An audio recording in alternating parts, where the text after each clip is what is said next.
그 다음에 북부 지역은 이제 연방주의자들인데요. 남부 지역은 저기 연방의 그런 권한보다는 주 정부의 권한을 좀 더 우위에 두는 그러한 공화주의자들이고, 또 주로 농민 뭐 이런 데 농민들을 기반으로 하고 있고, 그에 반해서 북부 지역은 연방주의자 그 상공인들을 기반으로 하고 있고 연방주의자들입니다.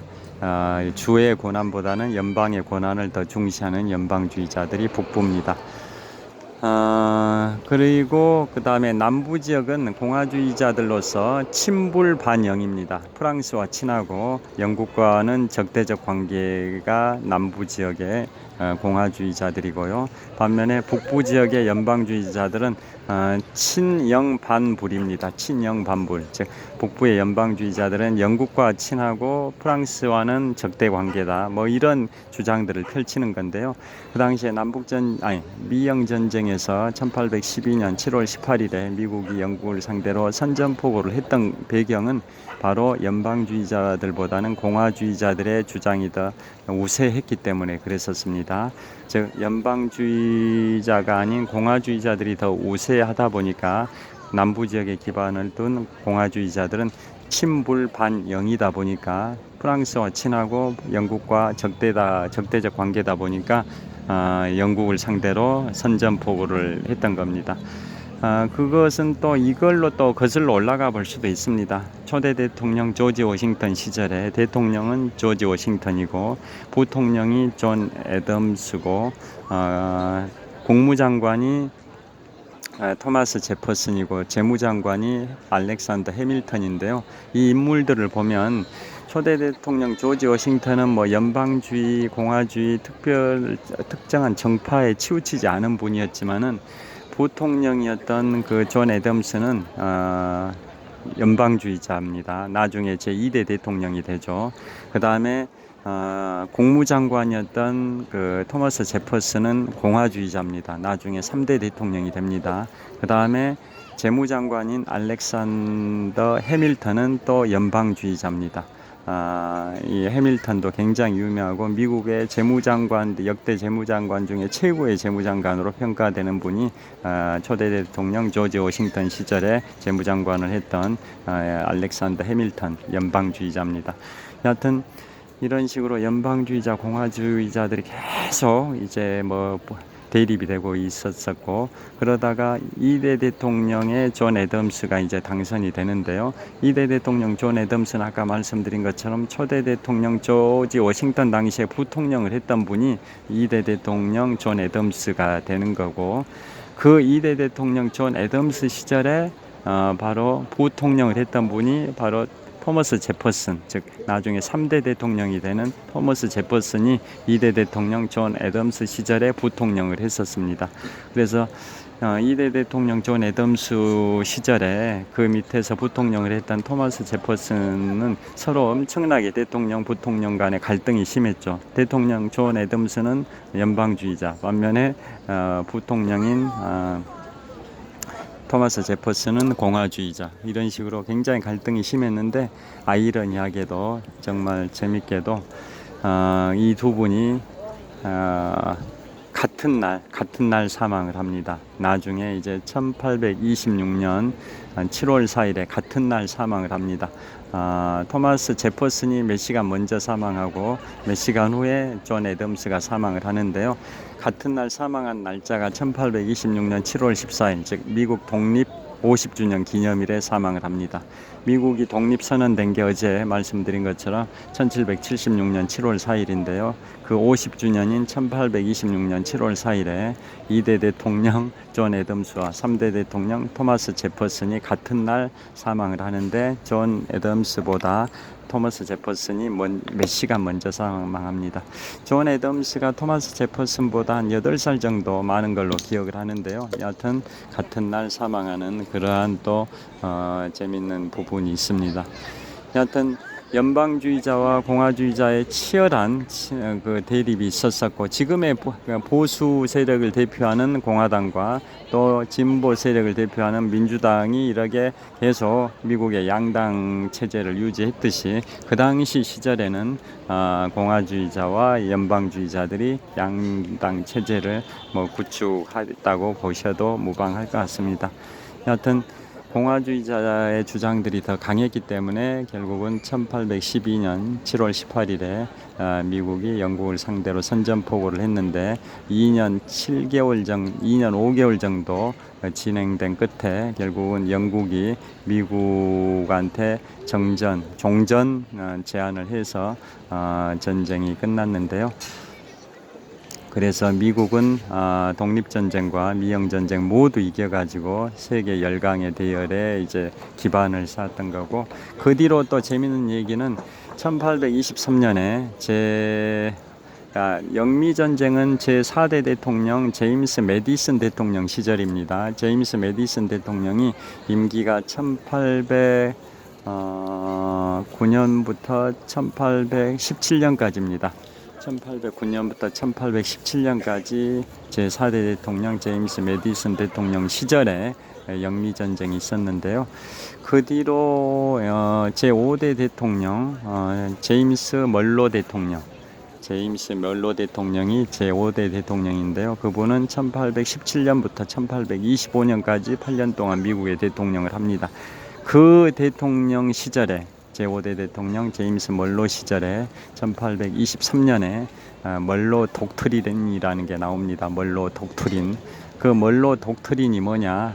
그것은 그 정책이 지금도 미국의 대외 정책의 기반이 되기도 했는데요. 그 1823년 제5대 대통령 제임스 멀로 대통령 당시에 발표된 멀로 독트린이 뭐냐면, 제임스 멀로 대통령은 대서양의 한 중간에 세로 선을 그었습니다. 수직선을. 대서양의 한 중간에 수직선, 세로선을 그어가지고 그 동쪽 지역에 있는 유럽 쪽과 그 서쪽 지역에 있는 미국을 구분을 한 겁니다. 그래서 그 수직선, 세로선의 동쪽에 있는 유럽들은 서쪽에 있는 아메리카를 넘보지 마라. 또 반대로 그 수직선, 세로선의 서쪽에 있는 아메리카는 유럽을 넘보지 않겠다. 그러니까 서로가 서로 영역을 벗어나지 마라 라는 취지인 겁니다. 그게 바로 1823년에 제5대 대통령 제임스 멀로 대통령 시절에 발표된 멀로 독트린입니다.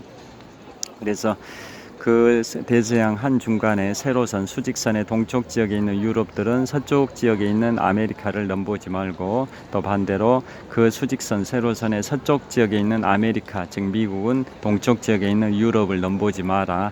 그건 좀 쉽게 말씀드리면, 그 유럽이 아메리카의 맹주니까 미국이 아메리카의 맹주니까 유럽의 나라들은 아메리카에 관심 끄고 그 아메리카로 넘어오려고 하지 마라. 남미에 있는 이런 식민지들이 다 해방을 맞이하고 그런 시기가 그 시기 전후라는 거 다 아실 겁니다. 그래서 남미 지역은 브라질은 이제 포르투갈, 나머지 남미 전부는 이제 스페인이 식민지로 거느리고 있었는데요. 이제는 1823년 멀로 독트린이 발표됐기 때문에 더 이상 그 유럽의 나라들은 남미든 중미든 북미든 관심 끄고 이제 그 수직선 세로선 동쪽 지역에서만 활동을 해라, 뭐 그런 게 바로 멀로 독트린이고, 그것이 지금 200년 가까이 된, 정확하게는 199년이 흘렀죠. 1823년 멀로 독트린이 발표된 때로부터 199년, 즉 200년 정도가 흐른 현재에 있어서도 미국의 대외 정책의 기본 기조가 되고 있는데요. 그 당시에는 아메리카만 이제 미국이 그 맹주 역할을 했지만, 이제는 뭐 아시아, 아프리카, 유럽 전체적으로 맹주 역할을 확장해가는 뭐 그런 세계 최강의 그러한 국가가 된 상황인데요. 그것의 뿌리가 바로 199년 전인 1823년에 멀로 독트린이라는 것까지 소개를 해드렸습니다. 자, 오늘은 자, 여기서 마무리를 하겠습니다. 아이고.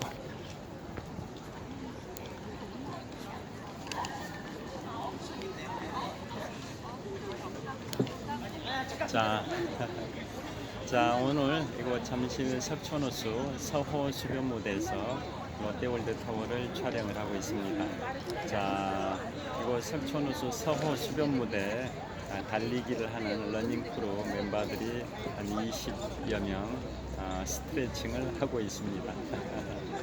자, 이거 잠실 석촌호수인데요. 제가 오늘은 어제는 미국의 독립전쟁과 미국의 탄생에 관하여 말씀드렸고, 오늘은 미국의 건국 이후에 발생됐던 미영 전쟁에 관하여 말씀을 드렸습니다. 자, 이쪽으로 좀 더 내려가겠습니다.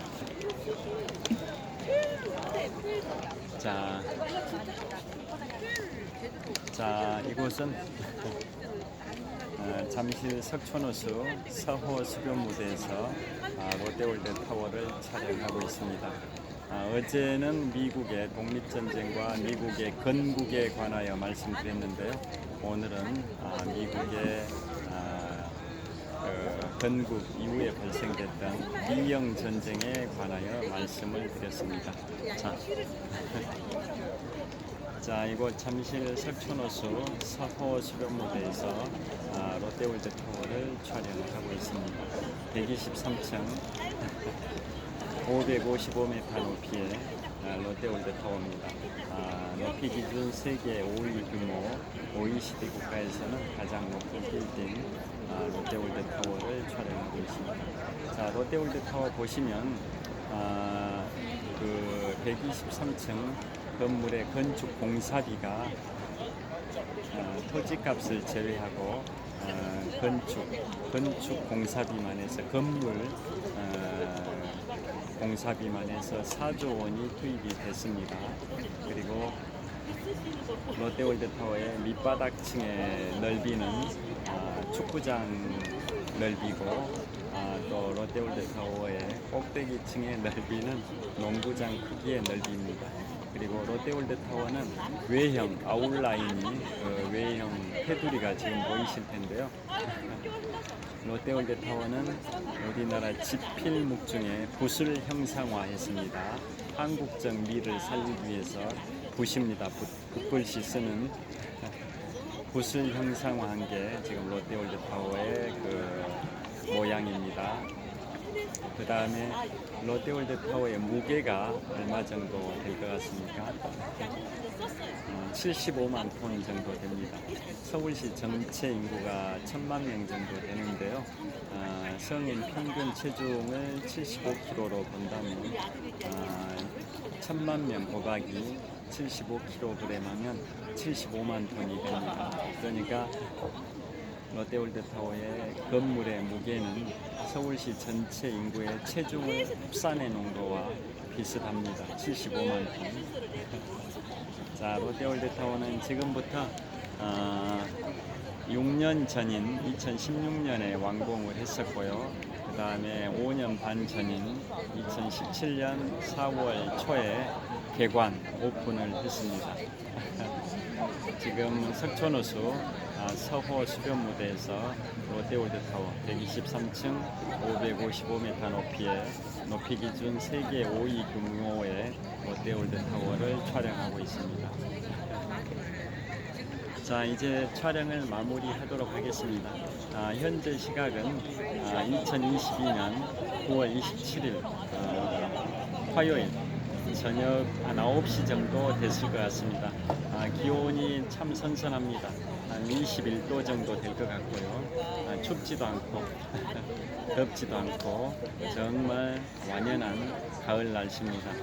공부하기도 좋고 운동하기도 좋고 독서하기 좋고 사색하기도 좋은 그러한 정말 좋은 계절입니다. 자, 다시 롯데월드타워를 비춰드리겠습니다. 자, 지금까지 58분 동안 촬영을 했습니다. 한 59분 정도 됐습니다. 자, 이거 지금 석촌호수 조깅로는 폭이 한 밑으로 내려가서 한번 보여드리겠습니다. 자, 이곳 조깅로의 폭은 한 5, 6m 정도 됩니다. 조깅로 길이는 동호와 서호를 합해서 한 바퀴에 2,563m입니다. 네 바퀴면 10.25km, 8바퀴면 20.5km, 16바퀴면 41km, 16바퀴 반이면 42.19km가 됩니다. 제가 이곳 잠실 석촌호수에서 2002년 3월부터 오늘 2022년 9월 27일까지 20년 7개월 정도 마라톤을 해왔고요. 42.19km를 87번 완주를 했던 저의 마라톤 훈련장입니다.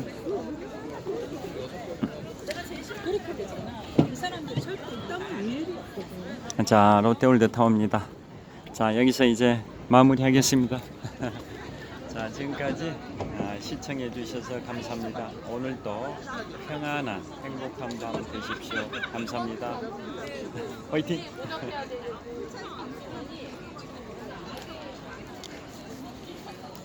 자, 시청해 주셔서 감사합니다. 좋은 밤 되십시오.